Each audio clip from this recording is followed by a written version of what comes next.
Eu comecei já desde pequeno, fui iniciado, minha família vem todas do candomblé, da Umbanda, então eu cresci dentro da Umbanda e com o tempo fui conhecendo o candomblé, o queto e até chegar no tambor de mina. E eu escutava esses ritmos, as danças, até que um dia eu encontrei um centro cultural na Zona Sul de São Paulo, que eu me identifiquei com todos os ritmos e os movimentos e acabei entrando por aprender um pouco mais. Eu comecei a fazer teatro em Concórdia quando eu tinha 4, 5 anos, primeiro teatro na escola, depois passei para a Casa de Cultura, trabalhei muito tempo com essa diretora teatral de Concórdia chamada Renata Gertner. Depois mudei para Florianópolis para fazer a universidade aqui do Aldesc, em Artes Cênicas. Eu tinha visto a Lia Rodrigues Companhia de Danças, uma companhia do Rio de Janeiro, que passou pelo palco giratório do Sesc em 2001 em Concórdia, na época eu tinha 14 anos. Me apaixonei por aquele espetáculo chamado Aquilo de que Somos Feitos. E então, com 21 anos, fui fazer audição para essa companhia, me mudei para o Rio de Janeiro, comecei a dançar nessa companhia, fui aprovado, dancei esse espetáculo que tinha visto com 14 anos, inclusive dancei ele aqui nessa sala, 9 anos depois de tê-lo visto. Com essa companhia fiz várias turnês para fora do Brasil, foi aí que descobri a França em um mestrado muito específico em Angers, uma cidade muito pequena de lá, voltado para a criação de um pensamento coreográfico particular. Comecei então a fazer meu próprio trabalho como coreógrafo e desde então continuo morando lá, engatei no doutorado e continuo fazendo meu trabalho de coreógrafo ao mesmo tempo que ensino em algumas universidades e sou um espectador muito assíduo, assim, essas são as atividades principais. Eu comecei a conhecer um pouco mais da dança quando eu cheguei com um coreógrafo chamado Irineu Nogueira, que me mostrou um outro universo da dança e que abriu as portas para que eu vejo outros movimentos, o contemporâneo também. E com tudo isso eu acabei chegando no mundo do cinema e misturando dança, cinema.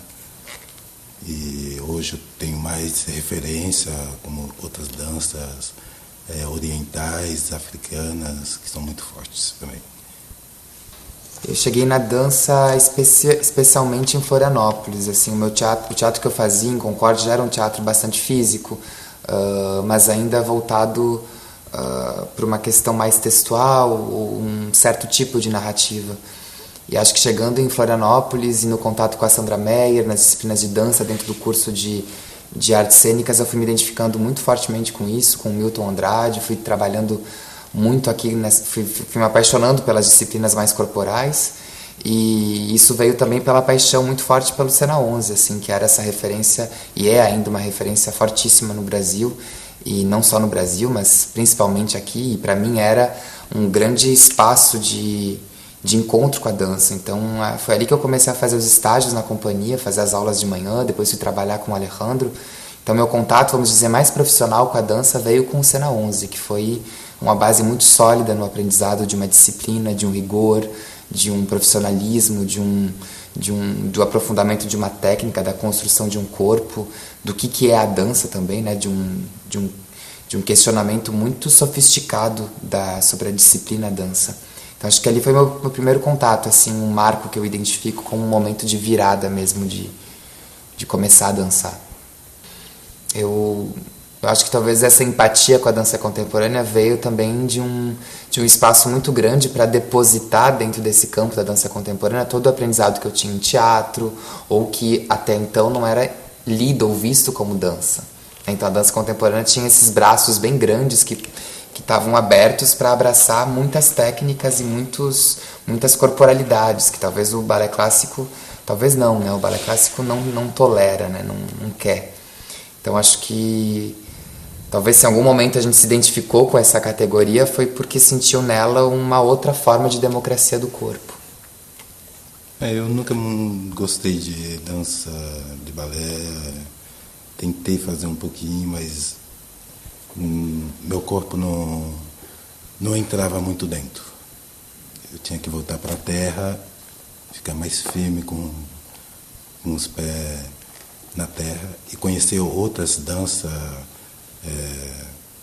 brasileiras que são ricas e muito lindas. Então eu deixei o balé um pouco para lá. Eu acho que a arte é eu vejo a arte como uma operação que recoloca em questão as condições de transformação da existência. Eu acho que a arte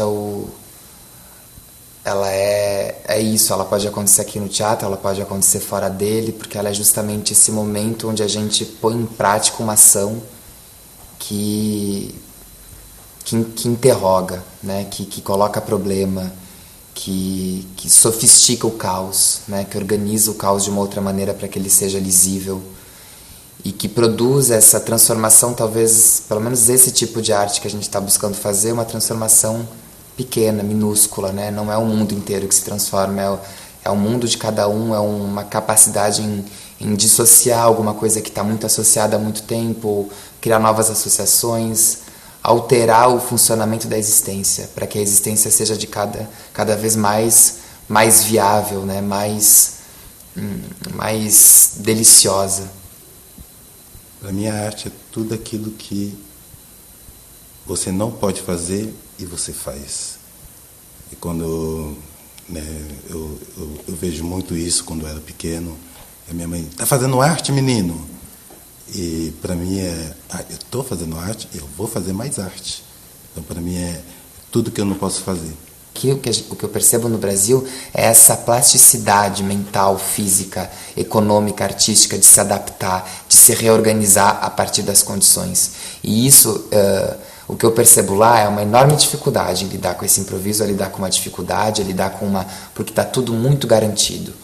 Então acho que tem uma força da precariedade, mas a gente não pode se acostumar com ela, porque se a gente se acostuma com ela, o poder supremo começa a retirar cada vez mais, como está acontecendo. Então é um assunto super difícil de discernir, porque eu acho que dentro dessa precariedade se inventa muita coisa, mas a gente não pode usar essa precariedade como uma muleta. A gente tem que passar para um outro nível para valorizar a potência artística, porque eu acho que a força está aqui. Eu acho que é na América Latina que as coisas estão acontecendo, é no que está se produzindo aqui. A gente vive na França, eu percebo lá uma grande secura, né? E um grande interesse também em olhar para o que está produzindo aqui. Agora a questão é como criar condições para que essa produção possa ter condições excelentes de criação, de distribuição, de circulação, e que isso não seja simplesmente objeto de exotização, mas objeto de valorização dos artistas e da noção de trabalho. Acho que o que falta mesmo a gente incluir na arte, na cultura, é a noção de trabalho. E isso tem que valorizar as pessoas que estão fazendo aqui. Lá talvez isso já está acontecendo, já tem muito tempo que está acontecendo. O artista tem um lugar social. O que precisa aqui é a gente identificar o artista como um trabalhador e não como um servidor, alguém que está animando a cultura, né? O que está animando uma parcela da população. E acho que a nossa luta tem que ir nesse sentido, de reconsiderar e redistribuir as importâncias, começando pelo artista, porque sem o artista a sociedade é um fracasso. Ainda tem, lá na França, eu ainda não senti eles se perguntam, porque eles não conhecem, que para mim lá não tem tem discriminação, mas não se vê muito. E na dança afro-brasileira, para eles não vê muito o lado religioso. E aqui é difícil colocar uma saia, um turbante, ainda mais agora, e dançar na rua e trazer uma energia de um orixá, de um movimento afro. Ainda tem uns amigos que ainda estão na luta e que é muito difícil ainda. Sempre tem um olhar meio de rejeito, de não entender o que está sendo se passado. Eu acho que essa é a questão da dança. Assim, acho que é a especialidade da dança. A dança teria que ser essa arte que justamente cria espaço para todos os corpos, né? Por mais que a dança tenha ela teve esse histórico de construir um corpo disciplinado ou dominado, ou totalmente formado a partir de uma única técnica. Hoje em dia o presente da dança é de requestionar todo esse tempo histórico em que a dança ficou subordinada a um único tipo de estética, a um único tipo de corpo, e pensar que a dança tem que ser um mecanismo de intensificação da aparição de outros corpos, né? de uma grande diversidade. Eu acho que talvez seja uma tendência também que está acontecendo hoje em dia, é essa redistribuição das aparições, né? De quem é que está subindo em cena, de quais são os registros de representatividade. E eu acho que isso é o maior papel que a dança tem em relação à sua própria história como disciplina artística, mas em relação ao seu papel social, à sua função social de reorganizar a circulação dos corpos. Cada corpo tem sua linguagem de se expressar, de transmitir uma poesia, um movimento. Então, se eu faço um movimento, talvez o mesmo movimento que ele vai fazer vai transmitir uma outra força, uma outra energia. É fundamental, assim, não é só de agora. Tipo, toda a minha relação com a arte no Brasil foi no Sesc, né? O Sesc sempre, tanto na minha formação de espectador, dos workshops que eu fiz, ou seja, na parte pedagógica, e na parte de criação e circulação. Assim, sem o Sesc, acho que eu nunca teria tido a vida de artista, nunca tive talvez o direito de sonhar em ser artista, a coragem de querer ser artista também, porque eu me lembro em Concórdia, desde que eu tinha 5, 6 anos, uma programação muito rica de música, de artes visuais, de teatro, de pedagogia, do artista vir e dar um workshop, e ter bate-papo, e todas essas ações paralelas à obra, que são muito fortes no Brasil. Acho que o que acontece aqui é isso, não é só uma obra, a obra não deixa em pé. E eu acho isso interessante, é muito diferente do pensamento europeu, a obra basta por si só. Aqui não, aqui tem esse encontro, e eu gosto muito disso. Eu acho que esse momento que tem depois, essa conversa, o momento do workshop, tudo isso é muito... cria esse guarda-chuva de elementos que vai fortificando a experiência. Eu acho que o Sesc é muito importante para isso, assim, é vital para a cultura no Brasil. Acho que sem o Sesc o Brasil não conseguiria criar mecanismos de distribuição da cultura. Não que ela não existisse, talvez, né? Porque acho que a cultura pode existir para além das instituições, mas o Sesc tem um poder incrível e uma função de colocar isso em circulação, de colocar mundos em contato, né? De fazer o Sul encontrar com o Nordeste, com o Sudeste, e fazer as pessoas trocarem informação. E sem isso não existe cultura, porque a cultura é um grande grupo de recursos, né? E se o Sesc é o facilitador da troca desses recursos, isso tem que se manter vivo, porque é assim que a gente se sente vivo.